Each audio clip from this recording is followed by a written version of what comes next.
A violência sexual deixa marcas profundas e as consequências vão de fobia, depressão, estresse pós-traumático a suicídio.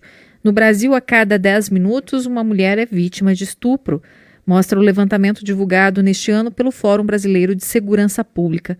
Um dos casos mais comentados nos últimos dias é da atriz Clara Castanho, que revelou que, após ter a história exposta, foi vítima de um estupro, engravidou e encaminhou a criança para adoção. Sobre esse assunto, nós vamos conversar com o psicólogo Diogo Hudson. Boa tarde, Diogo. Seja bem-vindo à CBN Cascavel. Boa tarde. É muito importante falar sobre violência, principalmente violência em relação à mulher. Dentro da pandemia, 1 em cada 4 mulheres sofreu algum tipo de violência e essas questões precisam ser esclarecidas aqui. E hoje nós estávamos falando sobre violência contra a mulher também aqui em Cascavel. Tivemos 3 casos, mas foi violência física, também não chegou a ser um estupro, né? Mas nós tivemos outros tipos de violência. Nós vamos falar especificamente sobre o estupro. Diogo, como o estupro afeta a saúde mental das vítimas? É um sentimento de culpa. Embora a pessoa não tenha maturidade naquele momento para fazer de uma forma diferente, muitas vezes pode ter acontecido numa adolescência ou até mesmo com uma criança, e aquela criança, aquela adolescente não tinha maturidade para fazer de uma forma diferente, não pôde lidar com a situação, mas infelizmente a vítima termina se culpando a vida inteira, se sente com nojo de si mesmo, acaba com a autoestima, dilacera a autoconfiança da pessoa e impacta em várias áreas da vida da pessoa, não apenas na parte afetiva, mas na autoconfiança para o dia a dia, e isso é impactado o tempo todo. Diogo, existem casos que a pessoa não é estuprada uma única vez pela mesma pessoa, são várias vezes. E isso causa muito medo a ela. É difícil para ela dizer o que tem acontecido, principalmente com o caso de criança? Sim, é muito difícil porque às vezes acontece de encontrar aquela pessoa sempre na festa da família, né? Na festa do Natal, na festa da Páscoa, e infelizmente aquilo ali é um segredo que muitas vezes é velado da família inteira, a pessoa não pode falar que aquilo aconteceu, muitas vezes a pessoa tem medo de revelar porque acha que todo mundo ali vai duvidar, né? Então também às vezes a pessoa não quer falar para não criar determinado tipo de conflito, às vezes aquilo acontece na frente de outro parente, como já aconteceu comigo, de ter atendido uma pessoa que sofria o estupro na frente da mãe, né, pelo pai, e isso era velado. Simplesmente a mãe fingia que não estava vendo, porque o pai andava armado e a mãe tinha medo do pai matar a família inteira se fosse revelado para fora da família aquilo que acontecia ali. Então a mãe guardava aquele segredo, aquela criança cresceu, se tornou um adulto com muita raiva do pai e com raiva da mãe, e eu tive que fazer todo um trabalho psicológico para resgatar esse ser humano. Uhum. E, Diogo, quais são as consequências e sequelas? As consequências são muito focadas na baixa autoestima, né? A falta de autoconfiança, onde a pessoa não confia nos outros e não confia em si. E todo o trabalho psicológico é para que a pessoa possa dar um novo significado àquilo que aconteceu. Ela não pode voltar ao passado e fazer diferente, mas ela pode criar um novo começo e buscar naquele peso, naquela dificuldade, naquele problema, alguma força para poder inspirar outras pessoas, para poder conseguir lidar com obstáculos do dia a dia e até mesmo muitos terapeutas, né, muitos psicólogos saem de questões muito graves, né, como é o caso do estupro, e podem ajudar outras pessoas, né, e não apenas na minha profissão como psicólogo, como terapeuta, mas a gente pode também ajudar essas pessoas de forma que elas façam trabalhos voluntários e assim elas consigam inspirar outras pessoas, e não necessariamente contando o que aconteceu, mas que ela internamente se trabalhe e se sinta útil. Uhum. E por que tem muitos casos que a vítima tem dificuldade de reconhecer que sofreu uma violência sexual? Tem muitos casos que, por exemplo, na infância, aquela criança ela tem o estupro sendo atrelado a algum benefício, como é, por exemplo, o caso de um velhinho que dá um doce para aquela criança e vai lá e comete um abuso sexual ou até mesmo um estupro. Então, aquela criança, muitas vezes, ela quer o doce e ela não tem noção do que está acontecendo, porque ela não tem maturidade para poder entender o que está acontecendo. E numa fase adulta, quando aquela criança se torna uma adulta ou um adulto e tem noção do que aconteceu, aquela pessoa pensa assim, cara, mas eu gostava daquele doce. Então a pessoa sente uma culpa e é uma coisa muito profunda. Então a pessoa não consegue se livrar daquilo e ela acredita que ela tenha sido a culpada por aquilo acontecer. E quando a gente começa a diluir essa culpa, a pessoa começa a se sentir melhor. Diogo, me vem agora à mente algumas histórias de que às vezes o estuprador, né, a gente está falando, eu falo na questão do pedófilo mesmo, né? Começa com uma criança, ele induz a criança a um termo que a criança se sinta tão protegida por ele, para ele causar esse abuso. E como que fica a mentalidade dessa criança quando seria quase uma paixão pelo estuprador? Em alguns casos, existe também uma dor muito grande por a pessoa, né, a criança, no caso, ou o adolescente, ter um afeto por aquele que cometeu o crime. E isso acontece, tá? Existem vários casos, né, que se explicam dessa forma, e aquela pessoa, ela se culpa por ter gostado, às vezes, ou ter tido afeto, né? Mas, na realidade, quando a pessoa começa a ser trabalhada psicologicamente, a pessoa começa a separar aquele afeto do que é a família, porque às vezes é um tio, às vezes é um pai, às vezes é um padrasto, uma pessoa muito próxima, isso é o afeto de família. E separar do afeto sexual em relação ao crime que aconteceu. E internamente a pessoa não separa. Mas quando a gente começa a separar isso mentalmente na cabeça da pessoa, a pessoa começa a ressignificar aquela situação. Uhum. E como lidar com um trauma desse, Diogo? Olha, em primeiro lugar, buscar ajuda, porque muitas vezes na vida a gente não consegue lidar, principalmente quando é um segredo de forma solitária com uma situação como essa. Porque quando a gente busca ajuda de um psicólogo, a gente consegue expressar o que aconteceu. E a expressão é fundamental, o compartilhar é fundamental, porque muitas vezes aquela pessoa encara aquilo sozinha. E dia a dia é como se ela estivesse repetindo aquele pesadelo. Uhum. Diogo, e é possível superar esse trauma? Sim, é possível superar esse trauma e eu tenho um caso muito emblemático, né? Lógico que eu não vou revelar por questões éticas aqui o nome da pessoa, mas eu posso contar a história que é o seguinte, uma pessoa no meio de um estupro, né? Infelizmente, a pessoa desse estupro ficou grávida e essa pessoa, ela terminou tendo o filho, né? E essa pessoa não conseguia se livrar desse trauma do estupro. E aí eu contei uma história, que é a história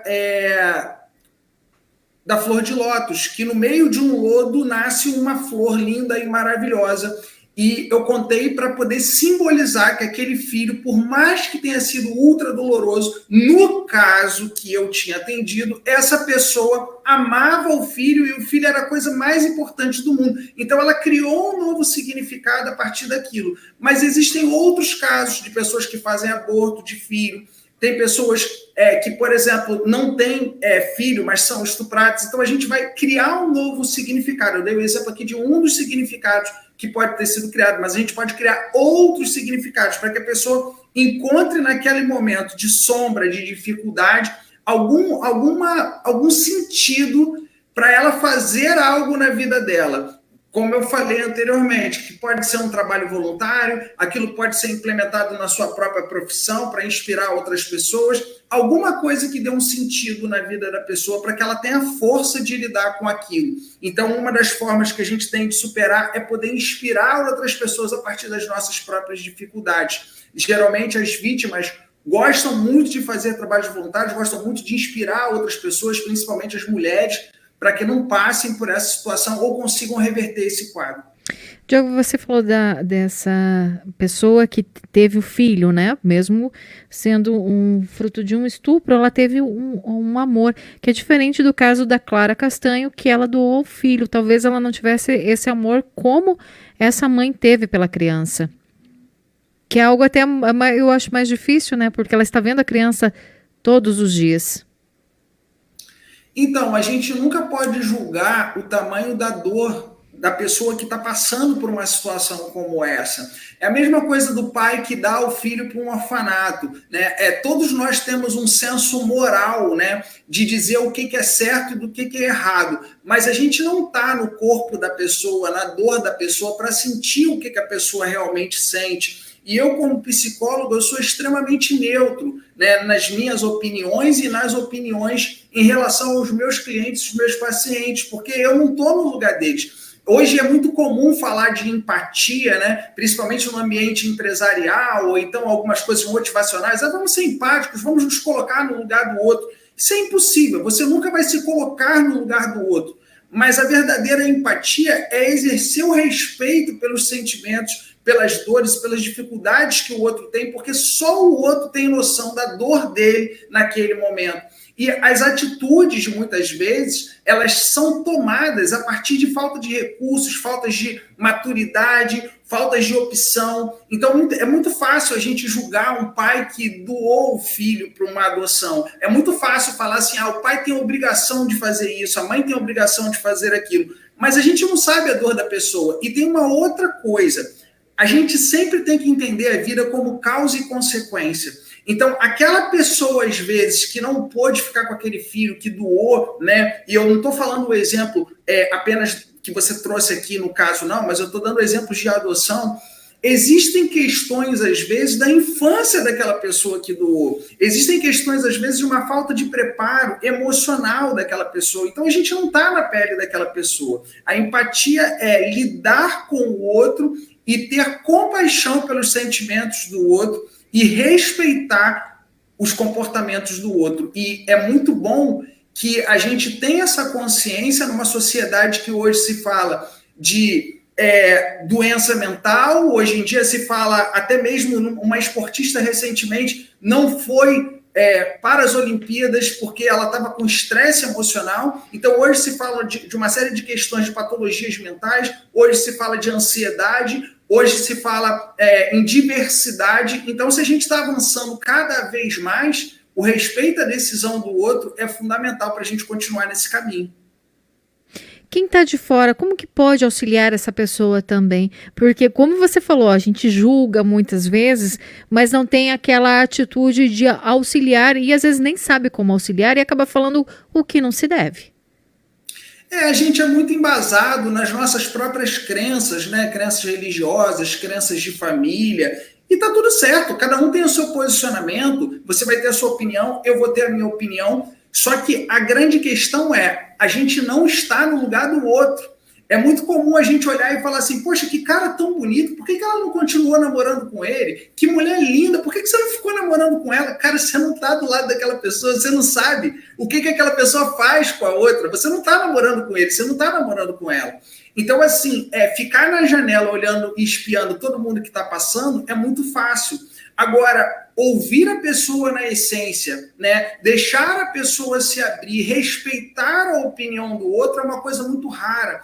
Por isso que as pessoas que passam por casos muito graves, elas costumam não falar dos seus próprios casos porque sentem vergonha, porque sentem falta de apoio. Então, a melhor forma que a gente tem na sociedade de lidar com essas questões é respeitando, assumindo a nossa maturidade em relação a não julgar o outro, em relação ao que o outro passou, a gente respeitar o que o outro passou. Assim a gente vai para um outro nível como humanidade. Mas não é geralmente isso que acontece, até mesmo porque, assim, isso tudo dá margem para fofoca, né? E fofoca da matéria, fofoca alimenta as pessoas, né? Só que a realidade é que quem está sofrendo é que sente o peso disso tudo. Você falou algo importante aqui, que é a fofoca, que traz aquele peso. E isso aconteceu muito no caso da Clara Castanho, porque muitas pessoas falaram muito sobre isso. Ou por que ela contou só agora? Por que ela doou essa criança, ela não criou? Por que ela não fez um aborto? E são comentários que às vezes agora, como ela teve a coragem de falar, não estão dando apoio para ela. A resposta é muito simples, né? Porque todas essas pessoas não estavam no lugar dela e só ela sabe o que ela sofreu, só ela sabe a dor que ela teve. E assim, é fácil demais, né? A gente sempre julgar com base de alguma coisa que a gente não viveu, né? Então, assim, só ela sabe a dor dela, e essa é a minha visão. Todos os dias nós temos as nossas questões, as nossas dores, mas é muito mais fácil olhar para o problema do outro do que para o nosso. Ah, fulano está desempregado. Beleza, mas você está num emprego feliz, está realizado?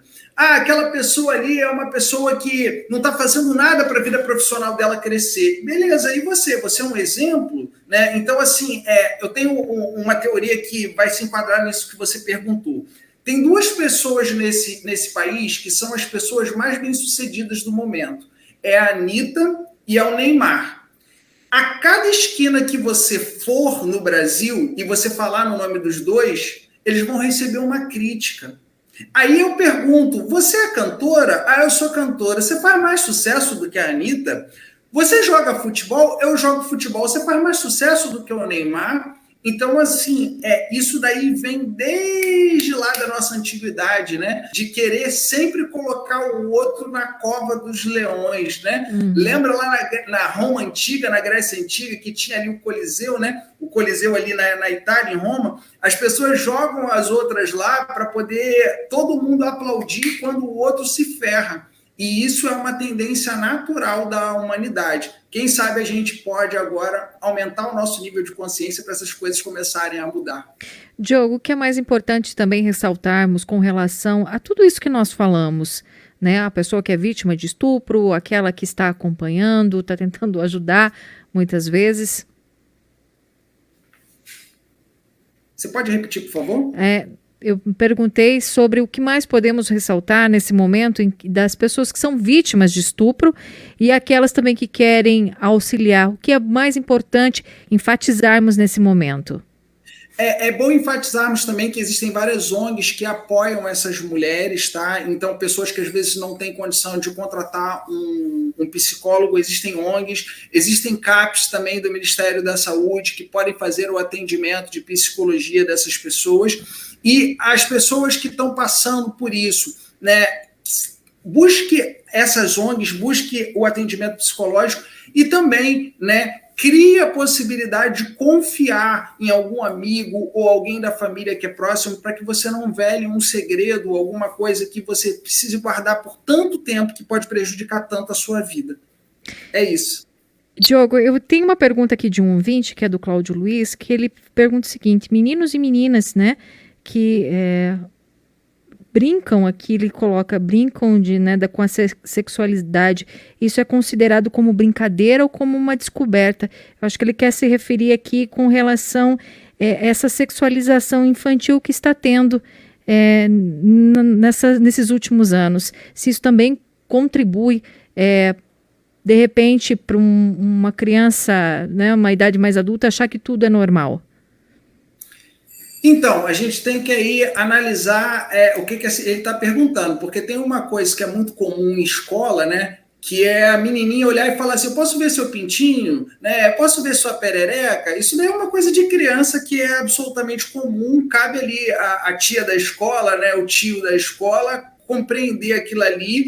Cabe aos pais também instruir, mas isso vai acontecer. Isso é comum que aconteça. Isso é uma coisa. A outra coisa é a questão da sexualização, né? Que cada vez mais você tem uma série de questões. Eu não vou entrar aqui no cunho moralista da coisa, mas eu vou entrar aqui com a minha opinião, e agora eu vou dar minha opinião sincera. Eu acredito que sexualidade deve ser ensinada em todos os lugares, a todos os momentos. O que eu percebo no meu dia a dia de consultório é que existem mulheres, às vezes, de 60 e 70 anos que nunca chegaram ao orgasmo. E se elas tivessem sido ensinadas desde criança, dentro de casa e dentro da escola, talvez a visão delas com o próprio corpo, a visão delas com a própria sexualidade seria diferente e elas não passariam uma vida inteira sem chegar ao prazer. Então, na minha visão, é necessário uma educação sexual, sim.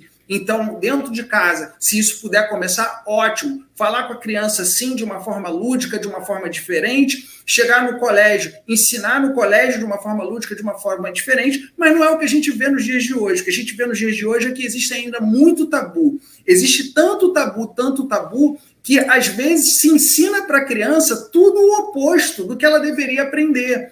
Então, quando na adolescência essa criança começa a ter consciência daquilo que acontece de verdade, ela começa a querer descobrir tudo da noite para o dia. E aí vem a gravidez indesejada, você começa a perceber pessoas cada vez mais, né, tendo na família casos de pessoas grávidas cada vez mais jovens, né? E isso muitas vezes desestrutura todo o ambiente familiar, porque o pai não aceita, porque a mãe não aceita, aí o pai para de falar com a filha, né? E aí vem uma série de questões para aquela menina, principalmente, porque é ela que está carregando a criança. Então, se isso tudo fosse falado anteriormente, seria muito melhor. Agora, para finalizar aqui a pergunta, em relação à sexualidade, né?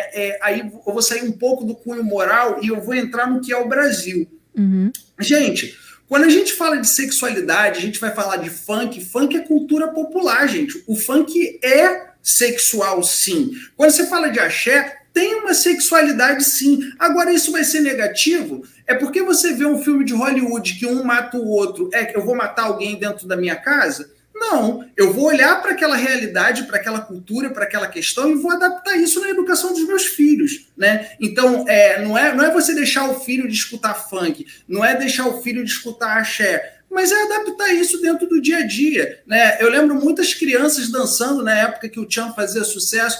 Por causa disso, só porque elas dançavam o Tchan ou dançavam na boquinha da garrafa, elas vão ter uma vida negativa com a família, isso daí é profano. Eu acho que a gente já passou do tempo de ficar discutindo essas questões morais. Eu acho que a gente tem que discutir de forma mais prática, né? O que é a cultura brasileira e qual é a educação que eu estou dando para os meus filhos, né? E para as pessoas que estão vindo nas próximas gerações. E assim a gente começa a assumir, não só com uma visão dogmática, né, do que é a sociedade, né, ou uma visão moralista, mas uma visão de consciência mesmo, de que as pessoas estão ali, elas vão se relacionar, agora a gente pode fazer isso com muito mais consciência. Educação sexual, consciência de tudo aquilo que a gente vai fazer nas nossas relações afetivas e assim por diante. Tá certo. Diogo, vou agradecer a sua presença aqui na CBN Cascavel, trazendo mais informações sobre o estupro, né? Como lidar com a saúde mental dessas vítimas e também como nós nos comportarmos, auxiliarmos e darmos apoio a essas vítimas. Olha, muito obrigado. Quero deixar aqui meu Instagram. Quem quiser falar comigo, Diogo Hudson Escola de Heróis. Diogo Hudson Escola de Heróis. Obrigado, foi um prazer. Prazer é nosso. Nós conversamos então com o psicólogo Diogo Hudson sobre a violência sexual que deixa marcas profundas.